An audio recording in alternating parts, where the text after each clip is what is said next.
Kablot e energjisë elektrike të vendosura në mënyrë të pakontrolluar në hapësira publike, po kthehen gjithnjë më shumë në një burim shqetësimi dhe rreziku për qytetarët në Vlorë. Një situatë e tillë është evidentuar sërish këtë të njëjtë përmes pamjeve të filmuara nga televizioni 6+1 Vlora, të cilat nxjerrin në pa një problematikë të vazhdueshme që prek sigurinë publike.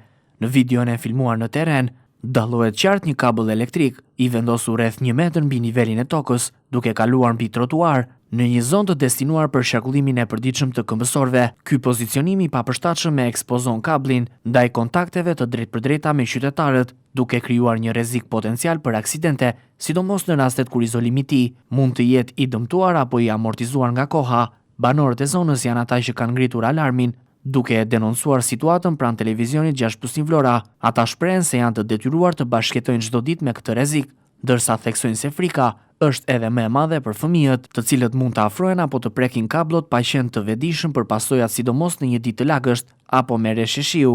Siç ishte edhe kjo e njëjtë, është e papranueshme që në një zonë të banuar, në mes të trotuarit, të kemi kablot e ekspozuara në këtë mënyrë. Fëmijët luajnë këtu çdo ditë dhe rreziku është i madh, shprehen banorët duke kërkuar ndërhyrje urgjente nga institucionet përgjegjëse. Përveç kablove të energjisë elektrike, banorët ngren shqetësimin edhe për praninë e kablove të kompanive telefonike dhe të internetit, të cilat sipas tyre janë vendosur në mënyrë të çrregullt dhe shpesh pa respektuar standardet teknike. Në disa raste këto kablo janë të varura ulët, të ngatruara mes tyre apo të fiksuara në mënyrë provizore, duke shtuar edhe më tej ndjesinë e pasigurisë dhe mungesës së mirëmbajtjes. Vendosja e kablove elektrik në lartësi të ulët dhe në hapësira të aksesueshme për publikun përbën shkelje të standardeve bazë të sigurisë. Rrjetet elektrike duhet të jenë të izoluara, të mbrojtura dhe të vendosura në lartësi apo struktura që eliminojnë kontaktin e drejtpërdrejt me qytetarët. Çdo devijim nga këto standarde rrit ndjeshëm rrezikun për goditje elektrike, zjarr apo incidente të tjera të rënda.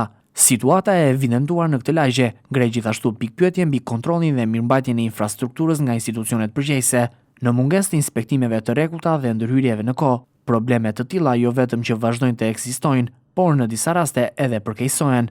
Banorët kërkojnë që situata të mos neglizhohet dhe të merren masa të menjëhershme për sistemimin e kablove. Siguria e qytetarëve në hapësirat publike duhet të jetë prioritet absolut dhe çdo neglizhencë në këtë drejtim mund të ketë pasoja të rënda. Banorët mbeten në pritje të një reagimi konkret, ndërsa shpresojnë që publikimi i këtij rasti të shërbejë si shtys për zgjidhjen e një problemi që kërkon vëmendje dhe veprim.